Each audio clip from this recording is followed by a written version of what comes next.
Zara's hands shook as she gripped her boarding pass, while the gate agent's cold remark cut through the terminal. "I don't care who you say your father is. You're not getting on this flight," he snapped, loud enough for nearby passengers to hear. The identical twins locked eyes. They had been through this kind of treatment before and knew exactly what it meant. When Zara finally opened her phone, her sister Nia leaned in and quietly urged, "Make the call." Neither of them could have guessed what would follow. That single phone call wouldn't just help them get home. It would halt every Mid-Atlantic Airlines flight and uncover years of deep-rooted discrimination. Before we get into the full story, share where you're watching from.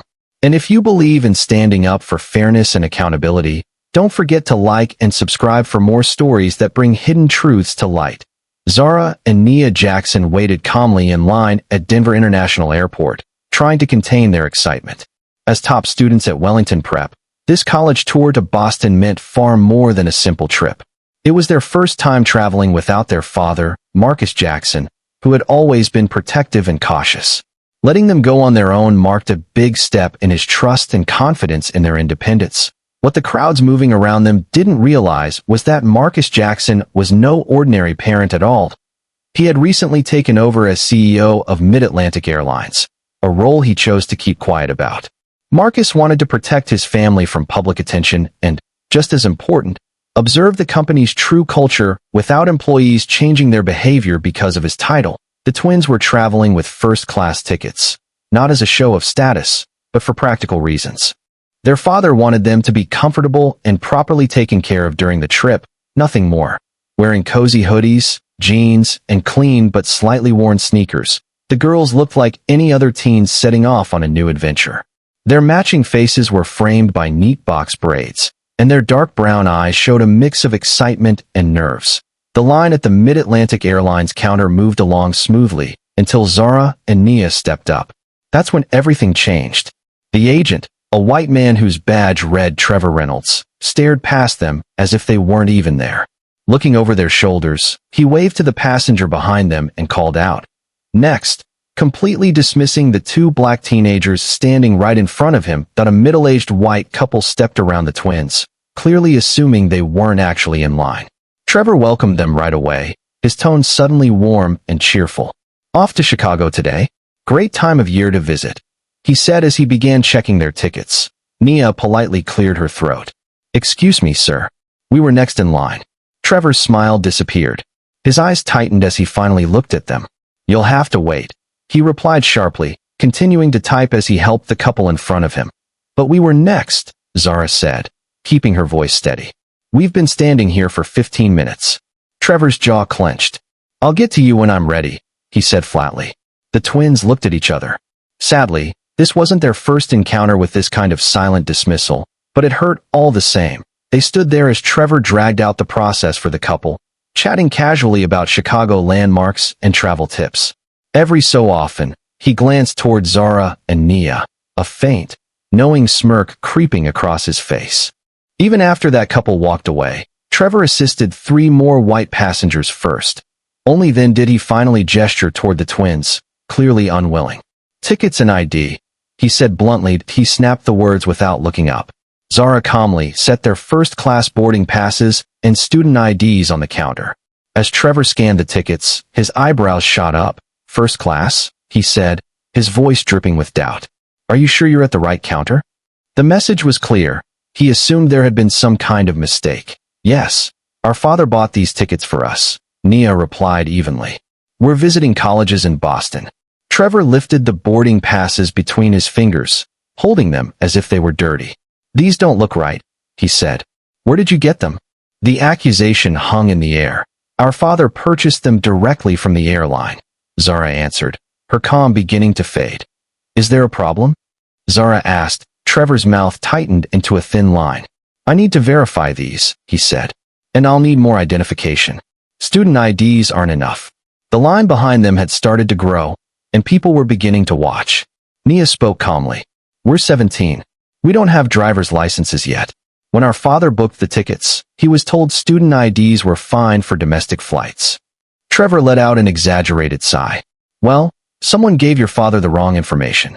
Wait here." He walked off into a back office, taking their boarding passes and IDs with him. Zara and Nia were left standing at the counter, unsure what to do. Minutes dragged on, nearly 15 of them, while other agents continued helping passengers who had arrived later. From the office, the twins could even hear bursts of laughter. Eventually, Trevor returned. He dropped their boarding passes and IDs onto the counter with a sharp slap. There was an error in the system, he announced loudly, making sure nearby travelers could hear. You've been moved to economy boarding gate 32, Trevor said flatly.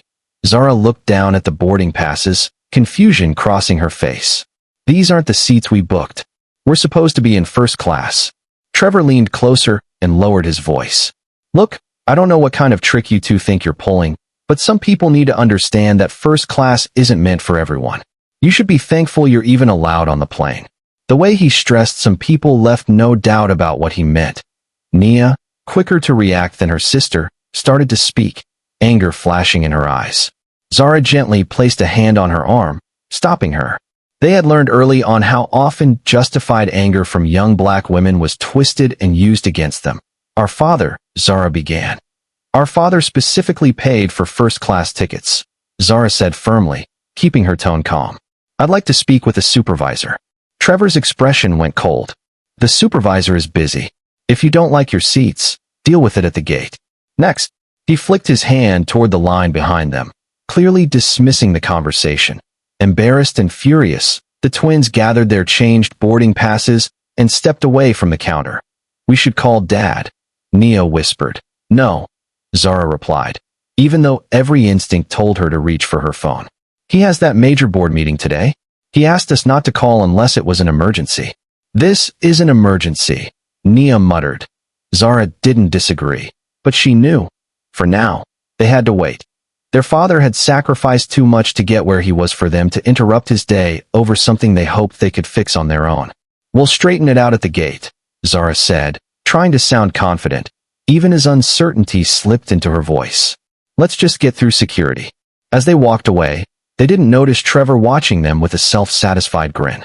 They also didn't see him reach for the phone and step aside. Yeah, this is Trevor, he said quietly. Two black teenage girls, twins, claiming they had first-class tickets.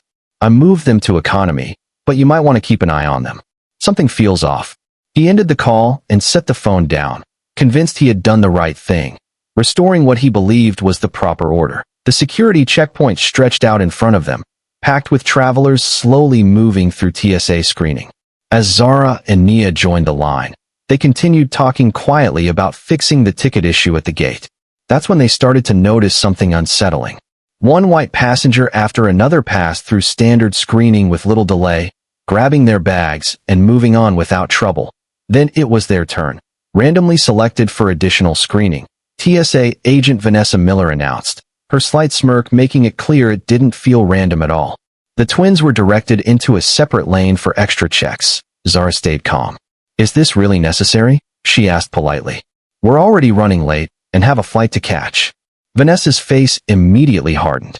Are you questioning security procedures? She replied sharply. Because I can make this a lot more difficult for you. Make this much harder if you'd like. Vanessa finished, her hand hovering over her radio in a not-so-subtle warning that she could escalate things instantly. No, ma'am, Nia said quickly, giving Zara a sharp look. We understand. Vanessa pointed toward a separate table. All bags over here. Take everything out. Everything. The twins did as they were told, carefully unpacking their neatly organized carry-ons. Zara flinched when Vanessa roughly pulled out her laptop, scraping it against the edge of the table. Please be careful, Zara said instinctively. That has all my schoolwork on it. Vanessa's eyes narrowed. If you're that worried about your belongings, maybe you shouldn't be flying, she snapped. I can stop you from traveling right now if you keep talking. Continue to interfere with security procedures, Vanessa finished loudly, making sure people nearby could hear. Nia gently placed a hand on Zara's arm, signaling her to stay calm. Vanessa carried on with the search, handling their belongings with clear roughness. She rummaged through neatly folded clothes, flipped through personal notes and journals, and then tore open a sealed envelope containing Zara's medication. Pills spilled across the table. What are these? Vanessa demanded, as if she had uncovered something illegal. Fexofenadine, Zara answered quietly. It's for my allergies. The prescription details are on the bottle. Vanessa stared at the pills, clearly unimpressed. Vanessa ignored the explanation, setting the medication off to the side as if it were suspicious, then continued digging through their personal belongings. Moments later, another TSA agent walked over, arms out. "Feet apart," the agent ordered. "We're doing a pat-down." What followed was deeply uncomfortable and humiliating.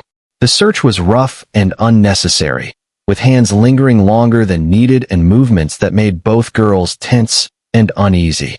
As this was happening, Vanessa spoke loudly, making comments meant to be heard.